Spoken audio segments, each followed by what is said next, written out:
Hello, this is Genesis speaking, and I'm here today to talk about grammar assessment and to explain to you the two activities that I create to assess grammar. Okay, so let's start defining what grammar is.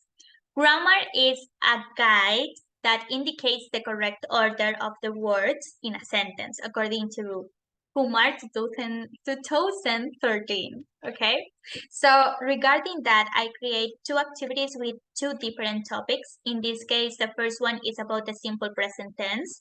So it is a multiple choice task. So students have two options in this case, and they must choose the correct answer for each exercise. Okay.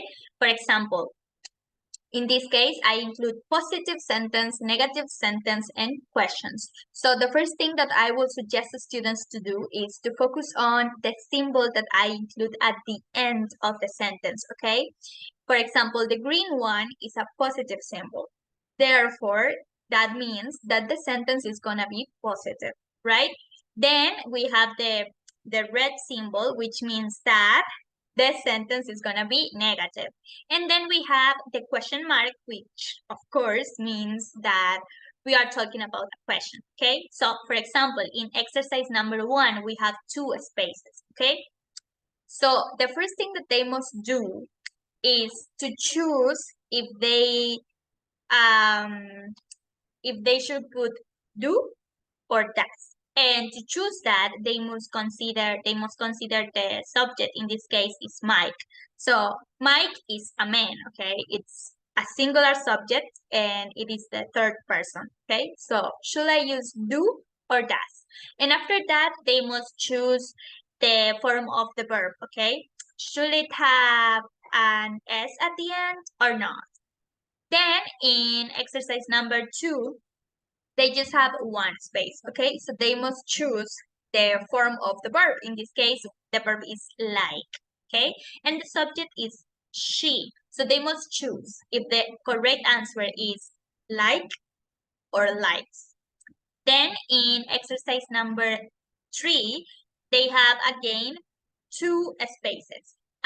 In this case, we are talking about an information question, okay? We have why space, you space, and we have the verb think. So again, they must choose two things. Firstly, the auxiliary. They should use do or does. And then they must choose the form of the verb.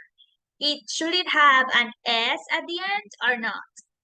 Then we have the exercise number 4, in which in parentheses we have the verb believe. Okay, so again they have two options, A and B. So they must choose. Considering the subject in this case is he, which will it be the correct answer? Believe or believes? And of course we have a positive symbol, so it means that the sentence is positive. Then the exercise number 5, we have a negative symbol, which means that we have a negative sentence, right? So again, they must choose just one thing, okay? Which is the auxiliary. The auxiliary should it be don't or doesn't, considering the subject, which is teen, okay? So that will be the task that they must complete, the first task regarding simple present tense, okay? The multiple choice task. Then we have the second task, which is a grammatical form task, okay? So in this example, the criteria for correctness is the comparative form of adjectives, okay? I I create a reading activity, okay, about football game. So in parentheses, I include the adjectives that they must use. Okay, so the thing that they have to do is firstly to identify if those adjectives are short or are long. Okay, if the adjective is short, then that means that they should add the ending er or ier. Okay, depending. And if it is long, that means that they must include a more before the adjective, okay? And the adjective must stay in its base form, for saying some way.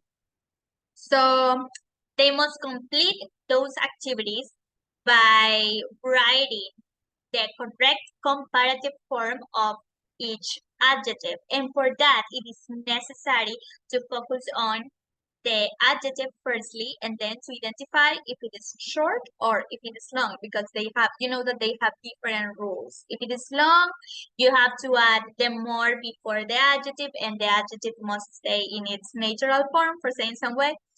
So for example, in the first case, we have cold, and cold is a short adjective, right? So in its comparative form, will it be colder, right? And well, they also need to focus on the irregular adjectives, which has their own form. Okay, for example, good. You cannot say gooder, right? So yeah, that will be all. And that is the bibliography that I use. Thank you very much.